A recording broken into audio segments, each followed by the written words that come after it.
So this is the wet area.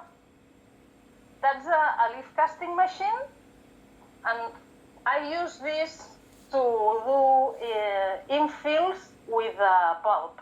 Yeah.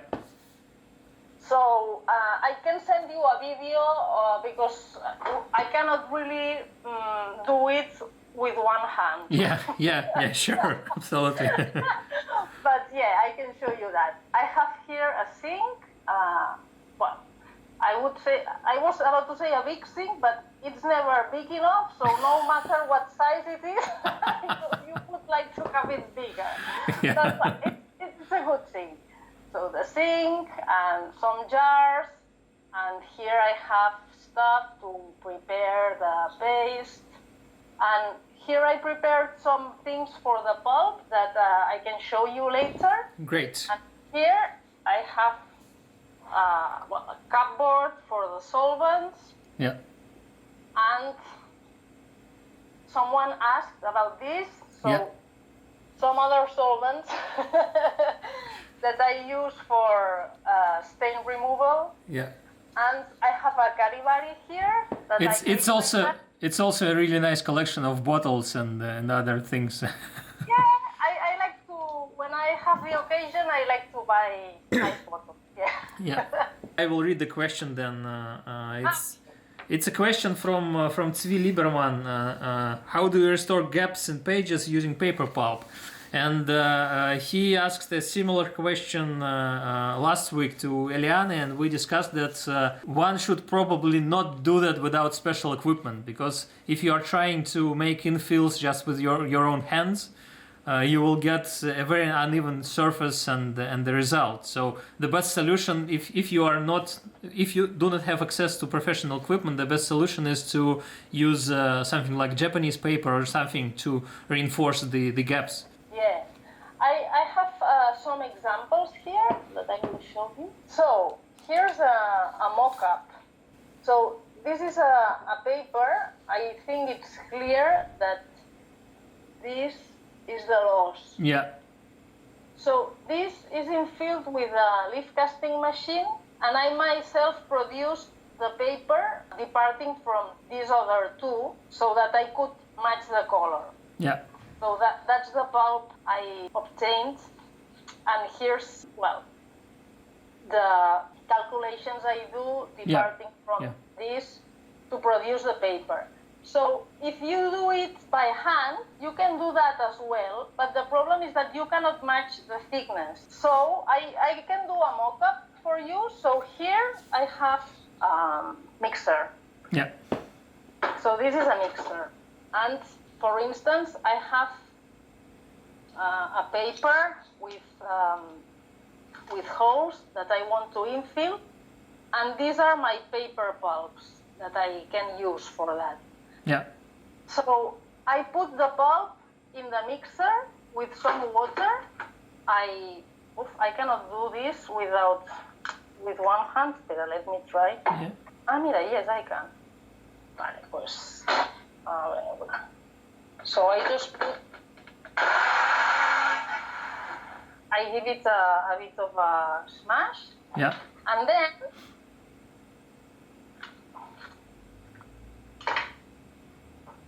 I have my ready pulp to use.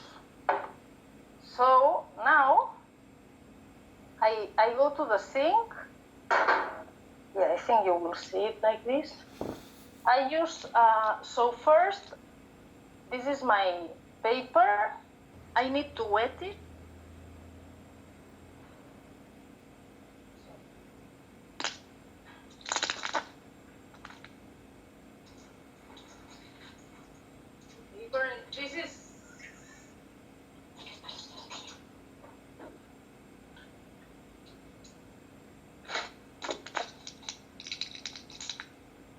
This is a mock-up, I mean, you don't work that messy with an original. Yeah, absolutely. It's just to show during the podcast. It's not real job. Yeah. No. So I have my paper. I put the paper on a remake, and here I have the pulp. this is a pharmacy pier that is used for children to clean their ears or whatever. So that's a pharmacy pier. So I just take the pulp with the pier and can you see? Yeah. So I keep on doing layers and layers of the pulp. I could do that as well on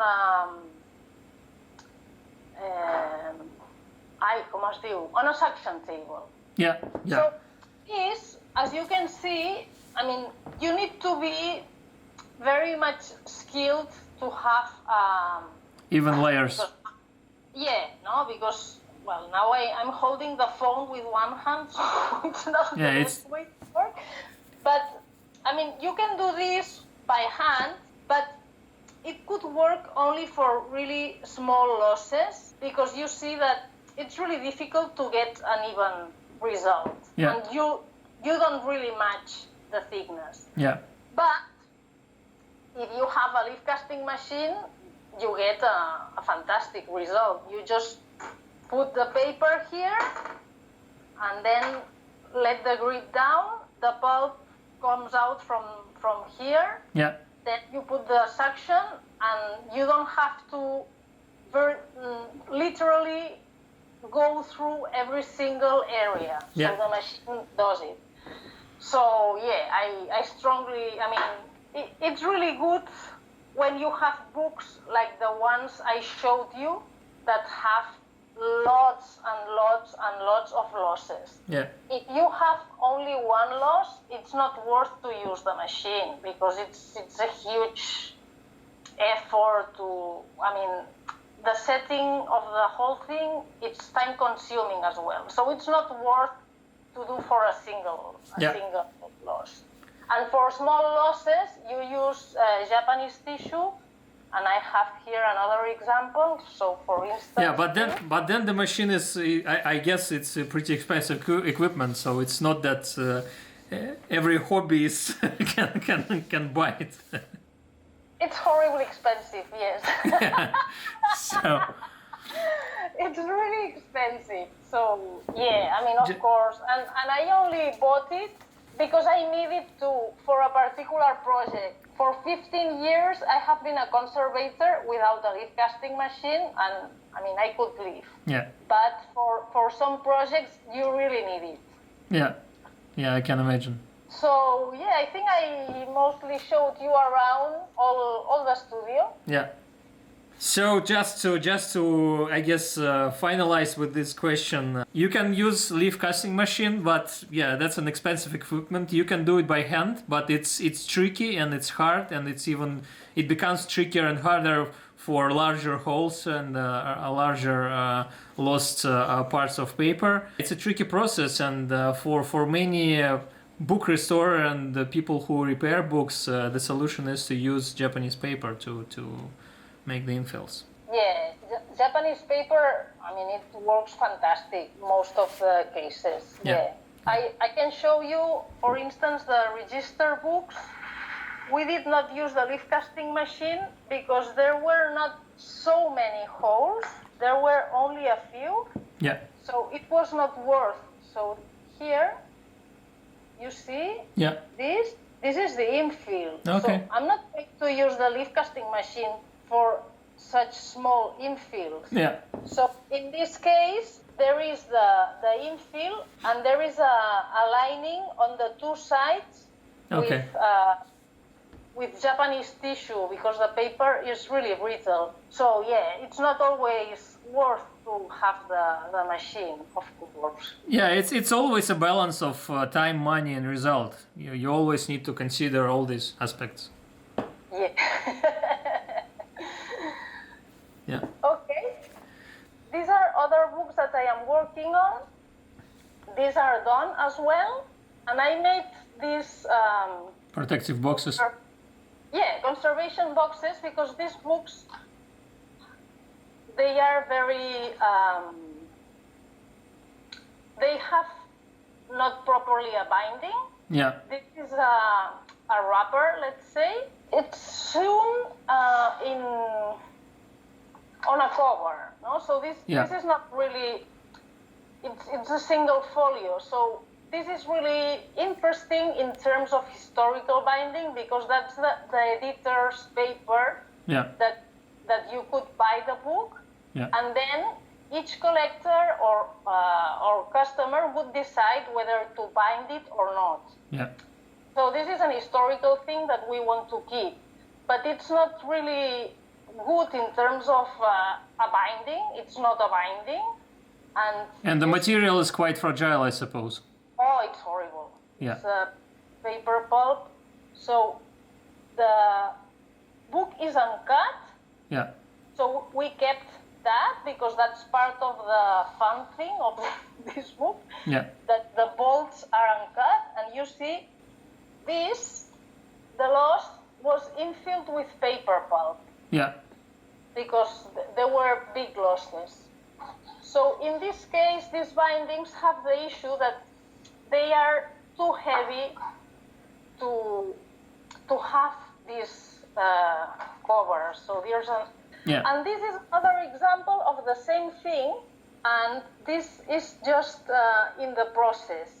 So I made this sort of flaps, and I think this is really interesting because that's the piece that allows me to attach the original covers onto the book without making a tight spine. Yeah. So I do a sewing. I do a sewing on top of the original, and this piece, so the sewing is sewn onto this piece, and this piece is the one which is attached on the covers. And what's the material? Here, this is Japanese tissue. Okay. But you can see it here, in this one, which is done. It's this part. Yeah. But in thicker books, we could do that as well with remade. So I just have a PowerPoint presentation uploaded on my YouTube channel in which I explain how to do this. Yeah.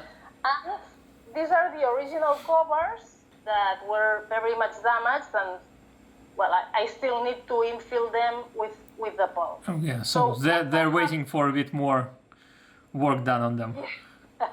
So once I have the covers, I will place them on the original book without attaching the spine. Yeah.